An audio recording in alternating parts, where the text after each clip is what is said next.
Pro Group Management. Workers' comp that works for you. This is 7 at 7 from the Las Vegas Review-Journal. President Joe Biden's Vegas trip is cut short this afternoon after he tests positive for COVID. Thanks for joining us on 7 at 7 tonight. I'm Lena Bleetz. Here are your top stories, sponsored by Nevada Hand's Silver Sky Assisted Living Community. Learn more at nevadahand.org. In breaking news, President Joe Biden tested positive for COVID today and canceled his speech at the UNIDO's U.S. convention at MGM Grand. The White House said the president is experiencing mild symptoms. He is vaccinated, boosted, and got his first dose of Paxlovid. The UNIDO's U.S. president and CEO said Biden expressed regret for missing the event and promised to make it up. For updates on Biden's status, please see lvrj.com. The Southern Nevada Health District released surveillance video of a woman drowning at the pool of a Las Vegas athletic club gym. We want to warn you that the video includes graphic content and viewer discretion is advised. 58-year-old Letitia Triplett drowned on February 4th at LVAC's North Decatur location. The video shows her in the pool for about an hour before she was pulled out by other gym members. Last month, the health district ruled LVAC and other gyms are required to have lifeguards at their pools. LVAC has sued the district over its ruling. The company says hiring lifeguards would make it too expensive to keep its pools open. Former Las Vegas councilwoman Michele Fiore has been indicted on federal wire fraud and conspiracy charges. The Justice Department says the 53-year-old Fiore, now a Nye County judge, is accused of raising more than $70,000 for a fallen officer's memorial and then using the money to pay for political fundraising bills, rent, and her daughter's wedding. Fiore did not respond to requests for comment. In business news, the beloved Mirage Hotel and Casino has closed its doors. Our 7 at 7 anchor Cynthia Puga was there and tells us more about the last moments. The hotel, known for its free volcano show, is closing after being open for 34 years on the Las Vegas Strip. Now, this is actually one of the last moments that I captured from this morning's show. Locals, residents, and workers all got to say their final goodbyes at a farewell ceremony. Now, here's what a couple of them had to say about its final moments. I'm really happy and too sad because it's closed. I'm coming back in 3 years. So it was really bittersweet being here for that final explosion and final, moment with the people who are a part of it. I grew up here at the Secret Garden. I grew up with my mom bringing me here to the resort, so it means a lot to me.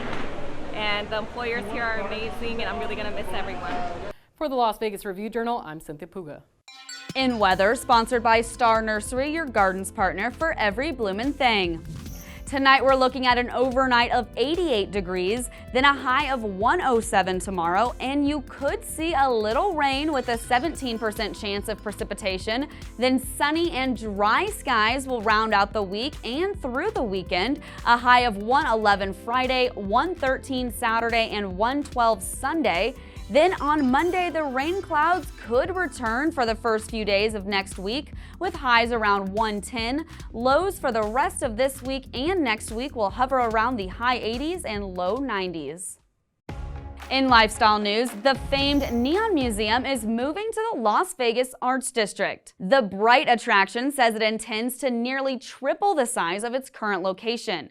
The museum says it will, quote, conduct due diligence on 2 sites. The first location would have a 60,000 square foot outdoor display space and 47,000 square feet for an indoor area on the 9th and 10th floors of a proposed parking garage. The second location would be a short walk away with 35,000 square feet of space. Vegas Nation, sponsored by Station Casino's STN Sports. Download the app today. The Raiders with potential to form a two-headed monster with tight ends Michael Mayer and rookie Brock Bowers. Now, how can that be achieved? This is all going to be predicated on, A, can new offensive coordinator Luke Getsy unlock their potential in his scheme so that they're getting them the ball and tapping into all of that potential, and B, maybe even more so, can quarterbacks Aiden O'Connell or Gardner Minshew take advantage by executing in ways that allow Michael Mayer and Brock Bowers to do what they do best. In health news, brought to you by Centerwell Senior Primary Care, discover primary care focused on you. Researchers are looking into the ways environmental exposures can affect your health. While not all exposures are harmful, some substances, such as alcohol and tobacco, can affect your health. Scientists recently found that only about 15% of most disease risk can be linked to genetics. Experts say more research is needed on things like pesticides in the food chain, as well as microplastics that are now being found in human tissue. Sports sponsored by PT's Taverns, your place to watch all the sports action. With over 65 locations, there's a PT's near you. Visit ptstaverns.com.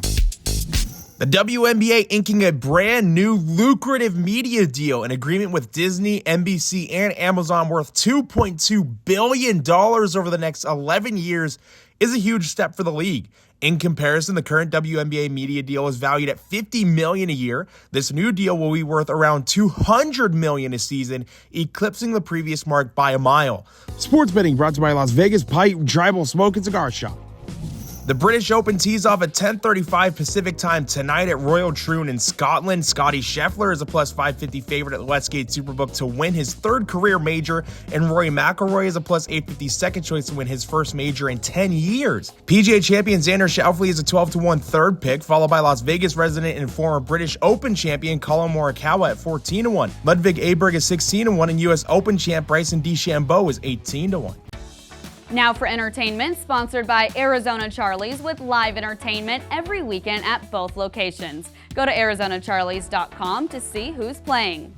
One of the members of the hip-hop duo Salt-N-Pepa was removed this week from a Southwest Airlines flight. Sandy Peppa Denton was ordered off the flight from Las Vegas to Nashville, telling TMZ she purchased 2 seats for her direct flight because she has limited movement due to a knee injury. Peppa says a flight attendant then allowed another passenger to take the second seat since she was not wearing a cast. Peppa then called an assistant from her seat and was ordered off the flight because the flight attendants thought she was recording from her seat and didn't feel safe with her on the flight. Southwest reimbursed her the $2,500 for her 2 seats. Thanks for watching 7 at 7 tonight. Watch 7 at 7 twice a day, Monday through Friday, and search Review Journal to follow us on your favorite streaming platform. See you tomorrow morning for more 7 at 7. Review Journal Studio, sponsored by Adam Kuttner. Get the maximum settlement as quickly as possible. This 7 at 7 update, sponsored by Pro Group Management. You're watching 7 at 7 from the Las Vegas Review Journal.